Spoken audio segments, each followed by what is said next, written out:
नमस्कार मंडळी, गजाली गँगच्या आजच्या नवीन पॉडकास्टमध्ये पुन्हा एकदा तुम्हा सर्वांचं खूप खूप आणि मनापासून स्वागत आहे. आज आपण थोडासा वेगळा विषय घेणार आहोत. म्हणजे आपलं हे कॅरेक्टर जुनंच आहे, पण बरेच दिवस यांच्याबद्दल बोलणं झालं नव्हतं. काही लोकांचं असं म्हणणं पडलं की आपल्या मराठीचंच कर, तू नको हिंदीमध्ये वगैरे एंटर करू, म्हणजे हिंदीचे क्रिएटर्स त्यांच्याबद्दल नको बोलू, आपलं मराठीच बेस्ट आहे.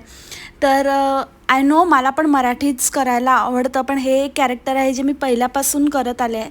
तुम्ही बघाल तर माझा फर्स्ट आय थिंक पहिले जे 1-2 व्हिडिओज होते त्यामध्येच मी हे इंट्रोड्यूस केलं होतं जेव्हा मी चॅनल ओपन केलं तेव्हा. ही एकच व्यक्ती आहे जी हिंदीमधली जिच्यावरती मी पॉडकास्ट करते.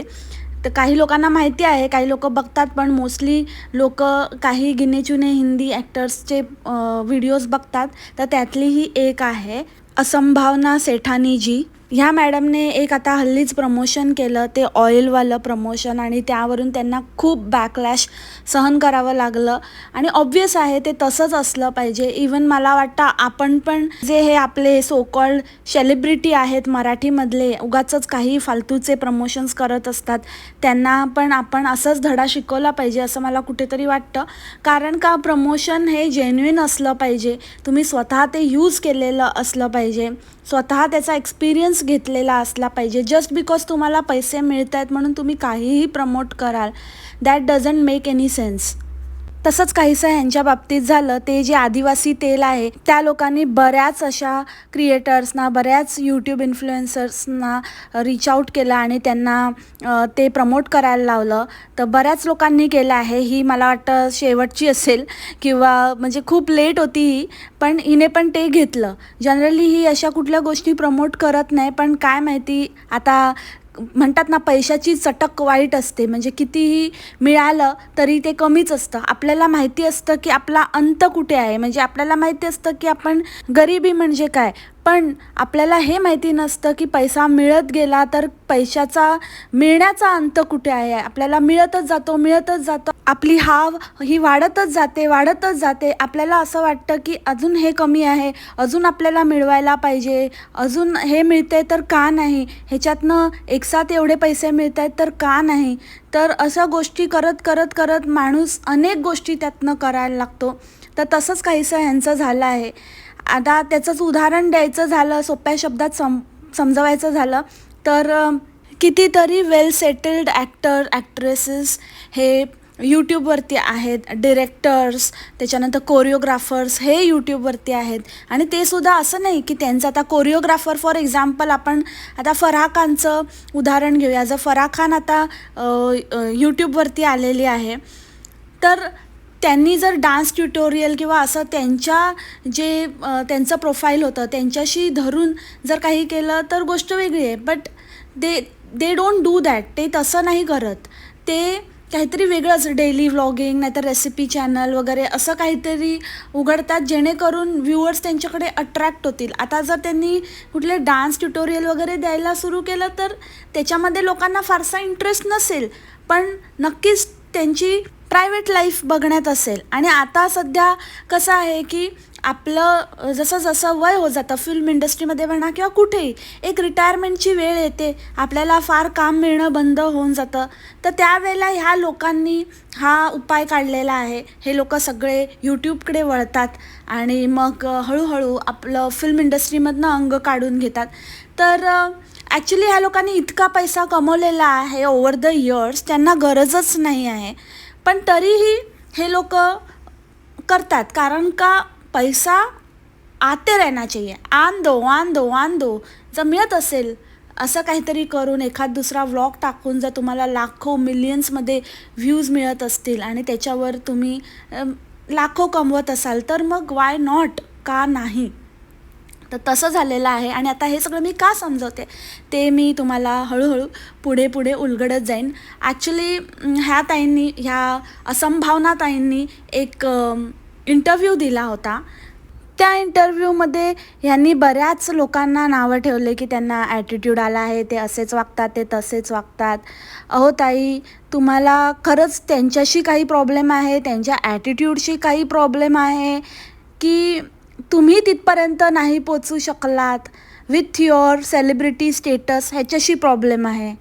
मला तर कुठेतरी ह्याच्यामध्ये खूप जलसी वाटते. त्या इंटरव्ह्यूमध्ये ह्या ताईंनी एक स्टेटमेंट केलं होतं की हे जे इन्फ्लुएन्सर आहेत, यूट्यूब इन्फ्लुएन्सर, हे फक्त म्हणजे यूट्यूबच्या जोरावर फेमस झाले आहेत आणि ते आम्हाला, आमच्यासारख्या कलाकारांना ॲटिट्यूड दाखवतात आणि त्यांचे फॉलोअर्स जास्त असल्यामुळे किंवा त्यांचा रीच आमच्यापेक्षा जास्त असल्यामुळे, ते आमच्यापेक्षा जास्त फेमस असल्यामुळे ते आजकाल आम्हाला ॲटिट्यूड दाखवू लागले आहेत.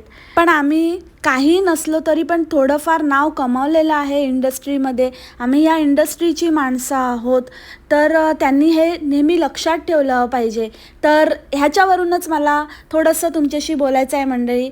मेन मुद्दा हा आहे की यूट्यूबचा प्लॅटफॉर्म मला वाटतं न्यू कमर्ससाठी आणि टॅलेंटेड लोकांसाठी, जे नवीन काहीतरी करू पाहत आहेत त्यांच्यासाठी असला पाहिजे. सगळेच लोक जर सगळंच करायला लागले, ह्यांना सगळंच करायचं आहे, ह्यांना यूट्यूबमध्ये पण घुसायचं आहे, ह्यांना ॲक्टिंग पण करायची आहे, ह्यांना प्रमोशन्स पण करायचे आहेत, ह्यांना सुपाऱ्या पण घ्यायच्या आहेत, तर ऐसा तो नाही चलता ना बॉस.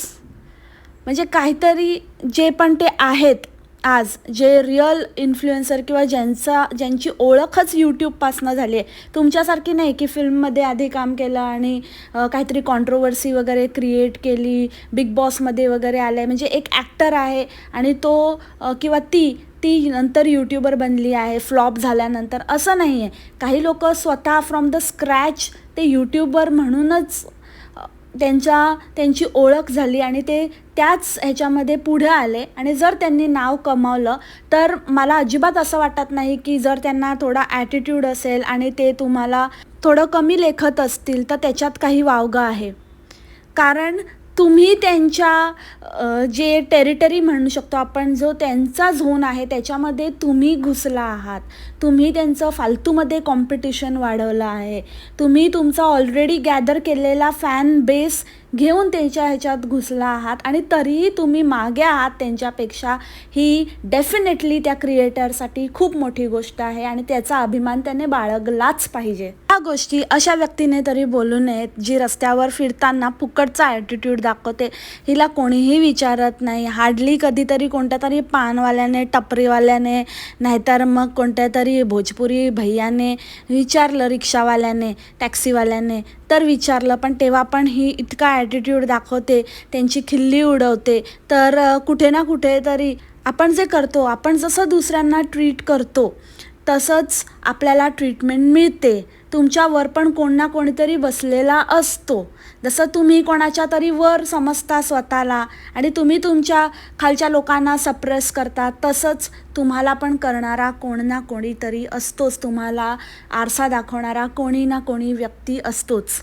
म्हणजे हे तर असं झालं की जे लोक श्रीमंत आहेत, पैसेवाले आहेत, ज्यांचं काहीतरी समाजामध्ये नाव आहे, जे पॉप्युलर आहेत, अशा लोकांनाच मान दिला पाहिजे, अशा लोकांचं रिस्पेक्ट केलं पाहिजे. दे डिझर्व दॅट. आणि छोटी मोठी फुटकळ कामं करणारे, जे रोजीरोटी ज्यांचं पोट हातावर आहे, अशा लोकांना तुम्ही रिस्पेक्ट देणार नाही, त्यांची खिल्ली उडवणार. तो ऐसा तो नहीं चलता बॉस. जो तुम दूसरों के साथ करते हो वही तुम्हारे साथ होगा. Okay, moving on to next point. अजून एक ह्यांच्यावर मागे एकदा बॅकलॅश झालं होतं जेव्हा ह्यांनी आपल्या डॉगीच्या डेथचं त्यांनी शूट केलं होतं. तर त्यांचं म्हणणं असं होतं की ते मी माझ्यासाठी, स्वतःच्या मेमरीजसाठी केलं होतं, कारण का मला त्या मेमरीज स्वतःकडे जपून ठेवायच्या होत्या. जसं आपला चमन म्हणतो ना की आम्ही काही ह्याच्यासाठी नाही करत आहे, पैशासाठी किंवा यूट्यूबवरती पॉप्युलर व्हायला किंवा यूट्यूबवरती पैसे कमवायला. हे मुमेंट्स आहेत, ह्या आम्ही जपून ठेवतो, ह्या आमच्यासाठी आहेत. असं म्हणजे इतर सगळेच जण हीच एक्सक्यूज देतात आणि ही एक्सक्यूज मुळातच एक बंडल एक्सक्यूज आहे. अजिबात त्याच्यामध्ये काहीही तथ्यच नाही आहे. कारण जर तुम्ही तुमच्या मेमरीजसाठी एखादी गोष्ट करता तर मी परत तेच म्हणेन, तर मग कीप इट टू युअरसेल्फ. का ते यूट्यूबवर टाकून त्याच्यावरती तुम्ही कमवता? का त्याच्यावरती तुम्ही मॉनिटाईज करता? मुळात मॉनिटाईज तर सेकंडरीच आहे.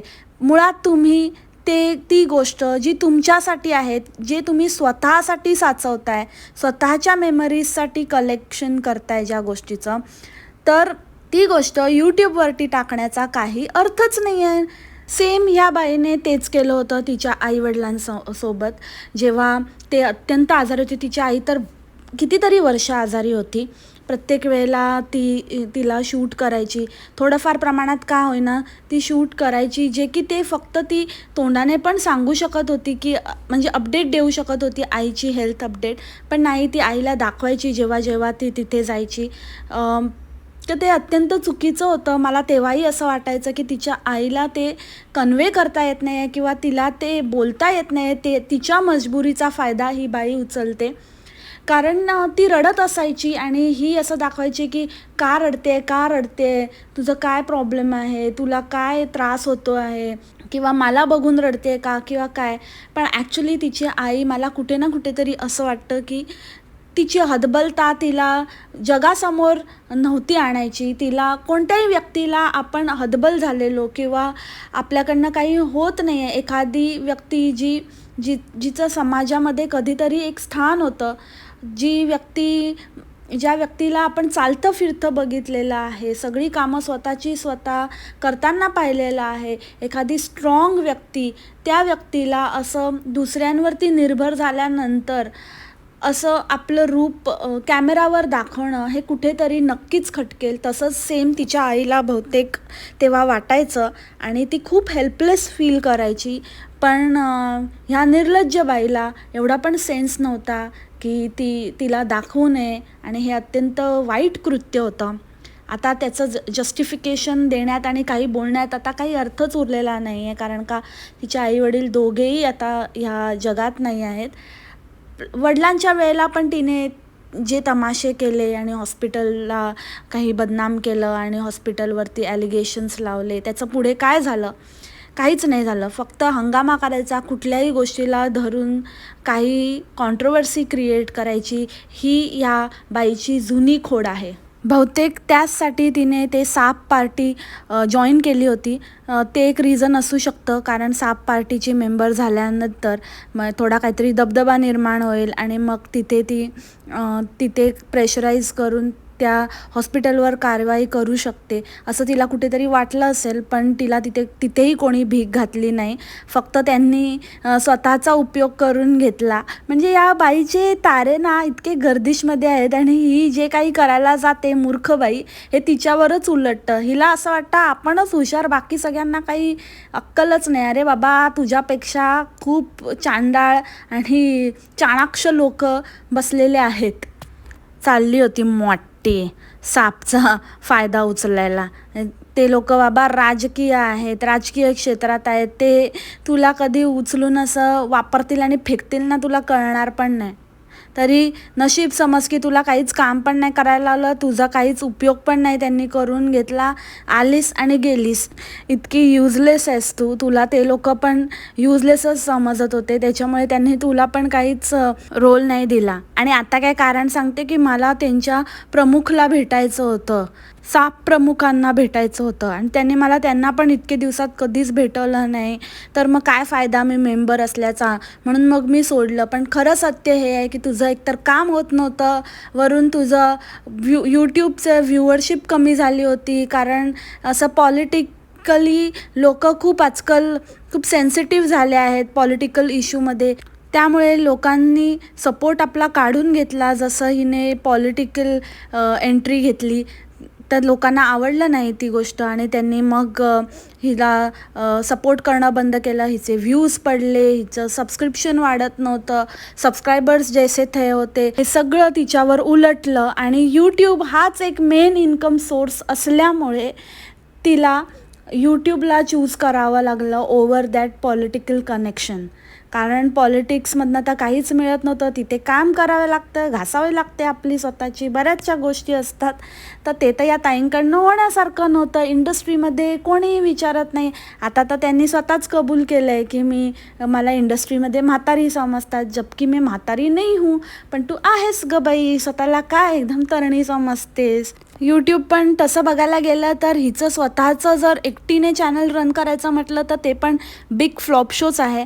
जे काय आहे ते थोडंफार हिच्या नवऱ्यामुळे चालतं. त्याचा सेन्स ऑफ ह्युमर आणि थोडं इंटरेस्टिंग बनवतो तो व्लॉग्सला, त्याच्यामुळे ते चालतं. आणि जे पशुप्रेमी आहेत, जे श्वानप्रेमी आहेत ते तिला प्रेम देतात, तर त्याच्यामुळे ते थोडंफार चाललेलं आहे. अदरवाईज हिचं कॉन्ट्रीब्युशन 0 आहे इवन इन यूट्यूब.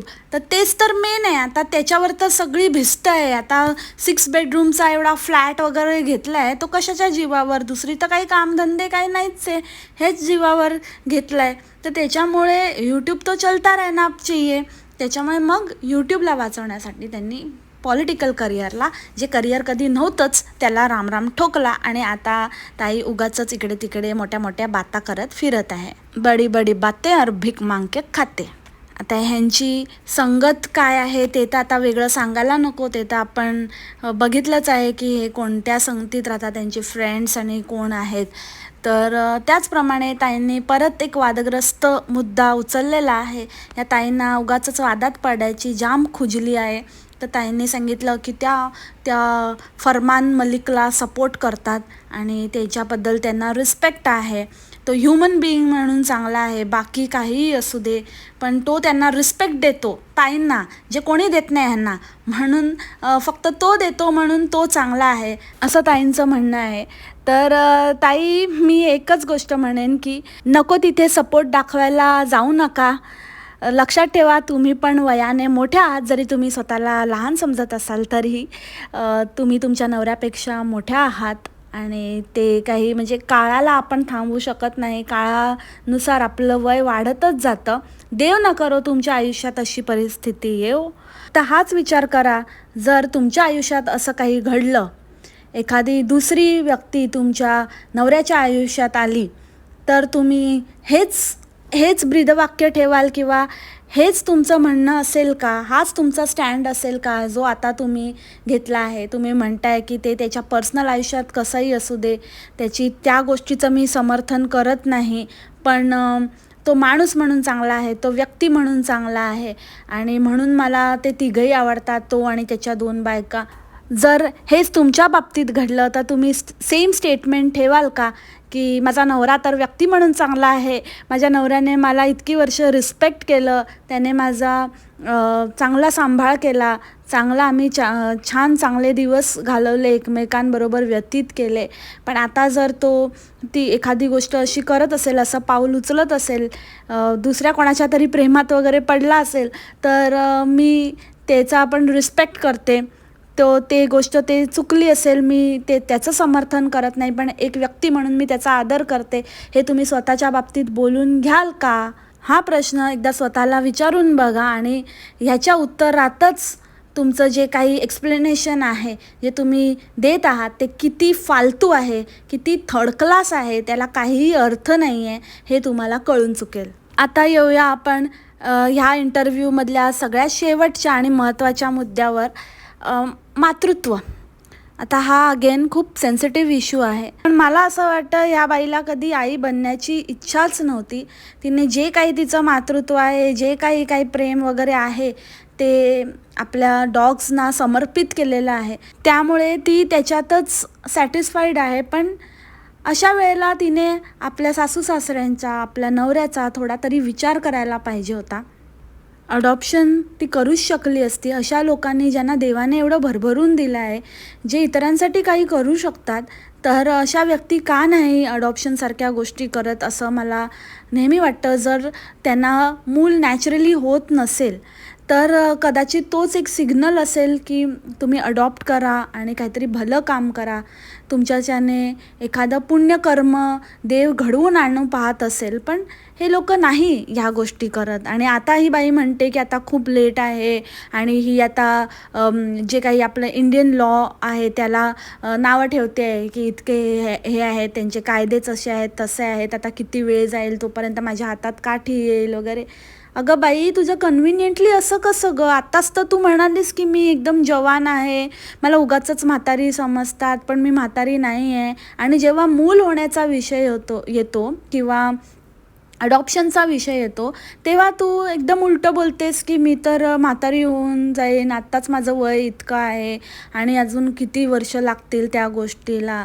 असं कसं कन्व्हिनियंटली स्विच करतेस गं? आणि जर करायचंच असतं ना तर ते नॅचरली पण होऊ शकलं असतं. तुझ्यापेक्षा कॉम्प्लिकेशन्स जास्त असणाऱ्या व्यक्तींना, तुझ्याच फ्रेंड्समध्ये, तुझ्याच इंडस्ट्रीमधल्या लोकांना, फ्रेंड्स नाही तर चला तुझ्या सर्कलमधल्या लोकांना झालेलं आहे. त्यांनी ह्याचा अनुभव घेतलेला आहे. तर त्यांच्याशी सल्लामसलत करून तू हे घडवून आणूच शकली असतीस. पण इच्छा तिथे मार्ग असतो, जिथे इच्छाच नाही तिथे मार्ग कसा काय सापडेल?